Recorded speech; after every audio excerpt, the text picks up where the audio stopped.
គ្មានអ្វីល្អគ្រប់ដប់ឬអាក្រក់គ្រប់ដប់ទេកូនកូនប្រុសស្រីជាទីស្រឡាញ់ថ្ងៃនេះឪពុកនឹងប្រាប់កូនឲ្យចេះរៀនទទួលយកនូវភាពមិនល្អឥតខ្ចោះដើម្បីញ៉ាំងឲ្យជីវិតកូនប្រុសស្រីមាននូវសេចក្តីសុខ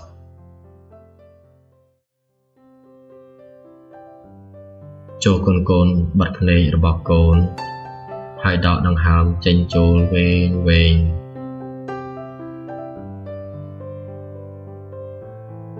ចូលកូនសាកស្រមៃមើលពិភពលោកនៅជុំវិញកូនការដ៏ស្រស់ស្អាតភ្នំដ៏ខ្ពស់ទន្លេសមុទ្រដ៏ធំល្វើយនិងមនុស្សជាច្រើនប្រភេទពិភពលោកពិតជាស្រស់ស្អាតណាស់ក៏ប៉ុន្តែវាក៏មិនល្អឥតខ្ចោះដែរការខ្លះ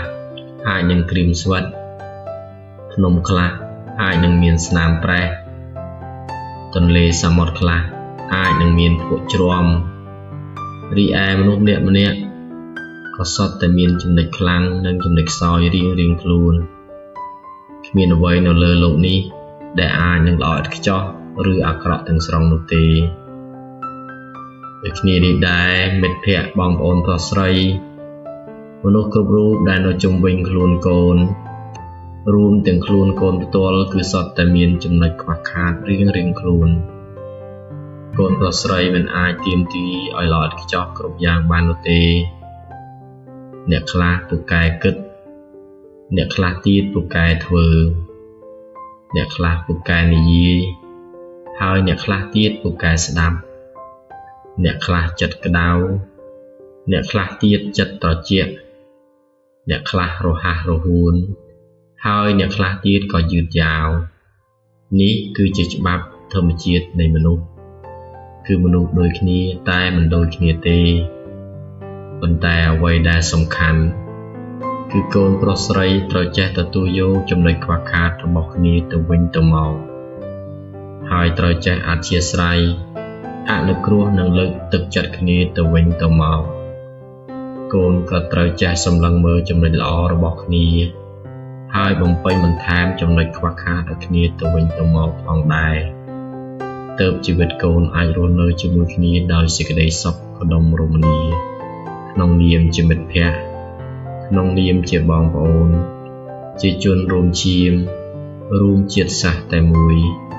ឬជាមនុស្សរួមโลกតែមួយនៅពេលដែលកូនប្រុសស្រីចេះទទួលយកគ្នាទៅវិញទៅមកចេះអធ្យាស្រ័យនិងចេះលើកទឹកចិត្តគ្នានោះជីវិតកូននឹងកាន់តែមានសេចក្តីសុខសុភមង្គលនិងអាចជាគ្រឹះនៃសន្តិភាពយ៉ាងពិតប្រាកដនៅក្នុងโลกភាពខុសគ្នានៃមនុស្សទាំងអស់នឹងអាចក្លាយទៅជាកម្លាំងបំពេញឲ្យគ្នាដែលអាចនឹងធ្វើឲ្យកូនប្រុសស្រីកាន់តែមានភាពរឹងមាំនិងបន្តមានភាពជោគជ័យរីកចម្រើនទាំងអស់គ្នាមិនមែនរីកចម្រើនតែកូនក្រុមកូនហើយជាជនអ្នកដែលទន់ខ្សោយជាងកូននោះឡើយមិនមែនរស់នៅសុខតែកូនក្រុមកូនហើយបើកភ្នែកសម្លឹងមើលអ្នកដទៃមាននៅសេចក្តីទុក្ខនោះឡើយមិនមែនប្រកាន់យកត្រូវតែខាងកូនក្រុមកូនហើយទម្លាក់កំហុសឲ្យអ្នកដទៃនោះឡើយបើកូនប្រកាន់បែបនេះកូននឹងមិនមានសេចក្តីសុខផ្លូវចិត្តនោះឡើយទោះបីកូនប្រុសស្រីអាចមានប្រៀបលើមិត្តភក្តិបងប្អូនឬអ្នកដទៃដែលទន់ខ្សោយជាងកូនប៉ុន្តែយូរកូនក៏នឹងគ្មានសេចក្តីសុខរស់នៅក្នុងជីវិតបែបនេះផងដែរបិទអីក្តីសុខពិតប្រាកដរបស់មនុស្សគឺជាសេចក្តីសុខផ្លូវចិត្តដែលមានមេត្តាទទួលយកនូវភាពខ្វះខាតហើយបំពេញឲ្យគ្នាទៅវិញទៅមកនោះវិញទេណាកូនចូលកូនចងចាំថាភាពមិនល្អឥតខ្ចោះគឺជាផ្នែកមួយនៃជីវិតចូលកូនកុំខ្លាចនៅក្នុងការបង្ហាញភាពខ្វះខាតរបស់ខ្លួនឯងហើយចូលកូនរៀនទទួលយកនិងស្រឡាញ់ខ្លួនឯងឲ្យបានច្រើនក៏ដូចជាស្រឡាញ់អ្នកដទៃឲ្យបានច្រើនទោះបីជាមានភាពខ្វះខាតមិនត្រូវតាមចិត្តកូនទាំងស្រុងក៏ដោយចូលកូនសាកល្បងគិតបន្តិចដោយក្តីមេត្តាដោយក្តីស្រឡាញ់ ហើយរកឲ្យឃើញនៅចំណុចល្អរបស់កូនឬអ្នកដទៃដែលមាននោះកូននឹងឃើញថាជីវិតនេះគឺពោរពេញទៅដោយសេចក្តីសុខ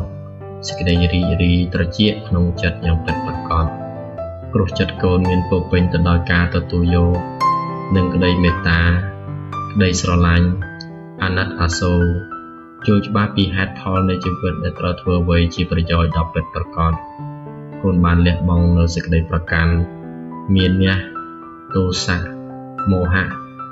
ដែលប្រៀបបានដូចជាភ្លើងដុតរលបំផ្លាញចិត្តរបស់កូនឲ្យក្តៅបាននោះហើយចិត្តកូននឹងបានត្រជាក់ស្ងប់សុខរីករាយមានសុខភាពល្អប្រាជ្ញាឆ្លៀសវៃធ្វើអ្វីៗក៏នឹងជោគជ័យយ៉ាងពិតប្រាកដដោយកម្លាំងនៃសេចក្តីសាមគ្គីចាប់ពីថ្ងៃនេះតទៅ